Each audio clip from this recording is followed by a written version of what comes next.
မင်္ဂလာပါပရိသတ်ကြီးတို့ရေဒီနေ့မှာတော့မကြာခင်မှာရောက်လာတော့မယ့် Oyster Event နဲ့အတူပါလာဖို့ရှိတဲ့ second အလန်းအနေနဲ့ဂုံးစင်းစရာတွေအကြောင်းဆက်စုလို့ရထားသမျှတင်ဆက်ပေးသွားဖို့ရှိပါတယ်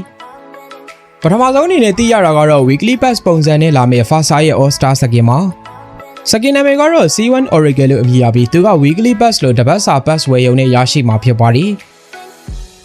Fasa Oyster pass မှာတော့ပုံစံ3မျိုး3စားနဲ့လာပါမယ်ပထမဆုံး free ကြီးကုန်းစင်းကျင်တဲ့သူတွေအတွက် sticker လေးတွေပဲ free ပေးမဲ့ pass ရဲ့ဒုတိယက Fasa ရဲ့ C1 Oracle second ပါပြီးတော့ channel robot လေးတွေပေးမဲ့ diamond ပေးဝယ်ရမယ့် pass ရဲ့နောက်ဆုံးတစ်ခုကတော့ diamond ပေးဝယ်ရမယ့် pass ကိုမှဈေးနည်းနည်းပိုကြီးပြီးတော့ခုနက Fasa second ရော robot တွေရောအပြင်ကောင်မှ Fasa ရဲ့ painted second တစ်ခုရဲ့အပြင် crystal aurora တွေပါပေးမဲ့ pass ရဲ့ဆိုပြီးတော့3မျိုး3စားလာပါတယ် Fasa second မဲပါမဲ့ pass က diamond 349လုံးပဲကြားတင်မှာဖြစ်ပြီးC1 Oracle second ရဲ့ painted second ရဲ့အပြင် COA စုစုပေါင်း150ရမယ့် pass ကိုတော့ diamond 999လုံးသာကြားတင်မှာဖြစ်ပါတယ် Fasa ရဲ့ Oyster package ကိုလည်း official ထွက်တာနဲ့ one shot 7မှာရောင်းပေးသွားဖို့ရှိပါတယ်ဝယ်လို့ရပြီဆိုတာနဲ့ Nyoki တို့ကိုထပ်ကြီးညာပေးပါဦးမယ်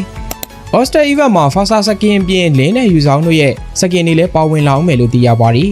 ယူဆောင် second ကတော့9မြရတဲ့ mini game event မှာ9မြပြီးတော့ free လေးလို့ရမှာဖြစ်ပါတယ်လင်း second ကတော့ဘယ်လိုပေးမလဲဆိုတာစုံစမ်းလို့မရသေးပါဘူးOyster second ကဈေးတက်တဲ့ဝယ်လို့ရမယ့် second လဲပါလာပြီးတော့ event test လုပ်ရုံနဲ့ဂုံးစင်းရမယ့် second လဲပါလာတာပါ second အကောင်စလုံးကတော့ Ocean Monster ပုံစံ theme နဲ့ပဲလာပါတယ် second design တွေကိုညီကိုတို့ခံမှန်းကြည့်လို့ရအောင်လို့3ကောင်လုံးရဲ့ second model လေးတွေကိုလည်းရှာဖွေပေးထားပါတယ်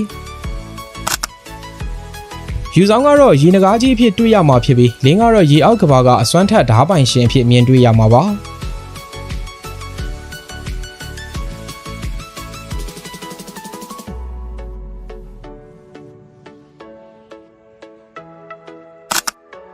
Fasa ကလည်းလင်းလိုပဲရေအောက်ကဘာကမှော်တောင်ဝေးပိုင်ရှင်တခင်မအဖြစ်တွေ့ရမှာဖြစ်ပါတယ်။ Oyster second 3ကောင်လုံးရဲ့ theme color ကိုတော့ခရမ်းပြာရောင်အဖြစ်မြင်တွေ့ရမှာပါ။3ကောင်လုံးရဲ့ ski effect တွေမှာလည်း Ocean theme နဲ့ Ocean blue color ကိုအမြင်တစ်မျိုးဆန်းဆန်းနဲ့တွေ့မြင်ရမှာဖြစ်ပါတယ်။အရန်စေးကြီးမဲ့ second တွေမဟုတ်သလိုဈေးလည်းအရန်ကြီးမပေါ်မဲ့ limited event second ဖြစ်တာမို့လို့အနေထားတစ်ခုရှိတဲ့ ski effect တွေကိုတော့တွေ့ရမှာဖြစ်ပါတယ်။ Oyster event ကြောင့်မို့လို့ in-game map design theme color ကလည်း Oyster theme second ရဲ့အတိုင်းပဲရေအောက်ကဘာပုံစံပြောင်းလဲပေးအောင်မယ်လို့သိထားရပါတယ်။ event လာမယ့်ရက်ကတော့မေလအထိလာမှာပါ။ event အရှိကြီးဖြစ်တာမို့လို့ user ရဲ့ free second လေးဂုံရဖို့ဆိုရင်တော့4လပိုင်းနဲ့5လပိုင်း game ပုံမှန်စောဖို့နဲ့ event test မှန်လုပ်ဖို့တော့လိုပါလိမ့်မယ်။ဂုံစင်းလို့ second ရလာရင်လေတကယ်လမ်းနဲ့ရေမွေ second လေးဖြစ်တာမို့လို့ဂုံစင်းရဂျုံနံမှာပါ။ကဲအားလုံးပဲဂုံစင်းကြရမယ့် Oyster event အကြောင်းကတော့ဒီလောက်ပါပဲ။နောက်နေ့မှာပြန်ပြီးတော့တွေ့ကြပါမယ်။အဆုံးထိကြည့်ရှုပေးလို့ကျေးဇူးအများကြီးတင်ပါတယ်ခင်ဗျာ။